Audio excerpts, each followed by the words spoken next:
So it's not so much a particular influence, but it's just the booming sector. So we have to distinguish between, let's say, the spindle time, the time it takes to machine a part, but the time around it, preparing it, take it in the way, measuring it, cleaning it, and so on.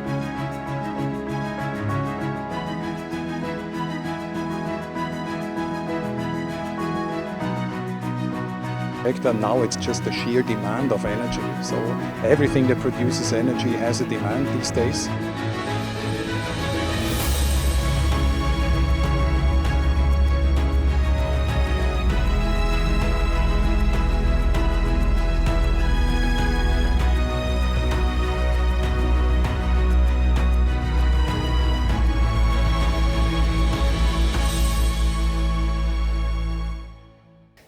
Martin, we're back at the Aerospace Technology Days. I think it was a couple of years ago that I last came here and saw you. What's changed in that time? Well, the weather is hot again. Yeah, I can just say what's the same. Yeah? Yeah. So the weather was hot then as well. We got a lot more customers than last time. Other than that, the structure and what we want to showcase has remained the same. We think it's a good recipe, so it has proven itself. We're doing this for the 26th time. So it's almost a quarter of a century that we're organizing this, or even more. Yeah. The concept of the program is stable and it's good. So we show solutions and we show it to a selected audience. And this is the power of the Tech Days to me, because we're only focusing on aerospace, we're focusing on turbine, we're focusing on energy, and we're bringing in those people who are interested in this, who can network, and who we can showcase our capabilities, not just as a machine producer, but as a solution provider. This is an important thing. And what are the trends, though, at the moment? I mean, what do you think across the industry has changed in the last couple of years? I mean, talking to Lee earlier, he mentioned the ramp up in aircraft being made. So the sector is busy, isn't it? Absolutely. It's amazing. And it is fueled by several different influences. So one of them is obviously the push in the defense sector, which is pushing heavily at the moment. In the energy sector, we see, a few years ago, we saw the shift from fossil energy to alternative energy as a main driving sector. Now it's just the sheer demand of energy. So everything that produces energy has a demand these days.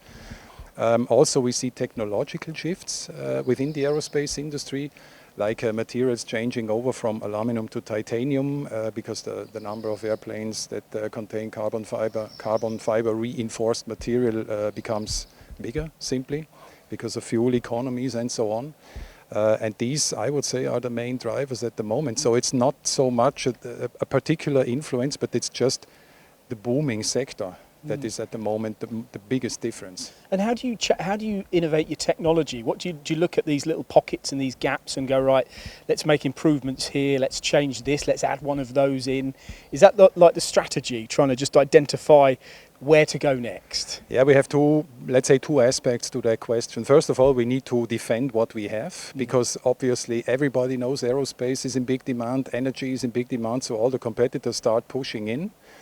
So we defend our position basically by having a technology, but also by having a very long-term customer relation. This is a wall of defense that can not so easily be surmounted.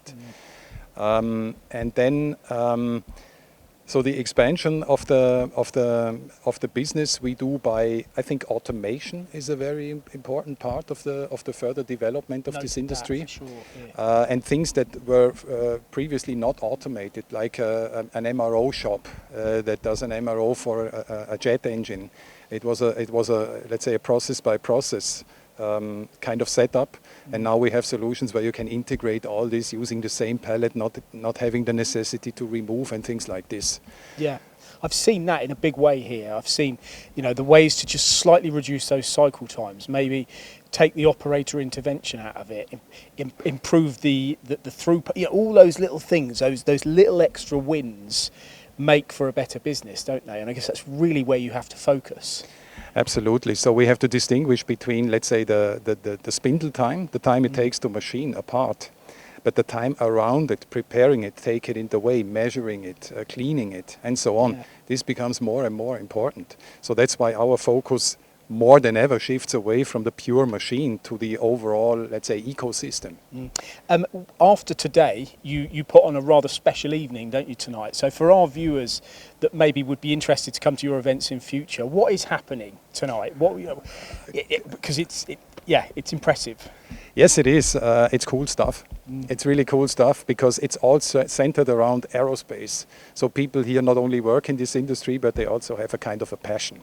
And we're playing that card tonight. So we have an airfield quite close here where we can rent a hangar and do the evening event there. Usually we invite speakers that have something to do with airplanes, like last year we had the commander of the Patrouille Suisse, which is the kind of the Red Arrows, I think it's called, the British, right? Yeah. He doesn't say a lot, but he shows nice videos and he gives you the sentiment and the feeling what it means to be flying in more than Mach 1 in a jet fighter. Yeah. And tonight we have a representative of the Swiss Air Rescue Service, which is also very interesting, and I'm curious to hear what he says. Yeah, that would be interesting. Yeah. Yes, and then we also have these special gimmicks that we gave. We have a few old-timer airplanes where some of our customers are allowed to fly around and do loopings and stuff. So we want it to be an unforgettable evening. The weather is perfect. I think the program is perfect, and it's a nice location. I mean, I don't know of many people who don't like to come to Switzerland. Yes. Lake of Constance is really, really close. Yeah, absolutely. It is absolutely beautiful. The last thing I do just want to touch on is your staff. Every time I come here, you don't have a turnaround in a lot of staff, do you? I'm meeting people here now on the machines and throughout the business that have been here for years and years and years. The faces don't change.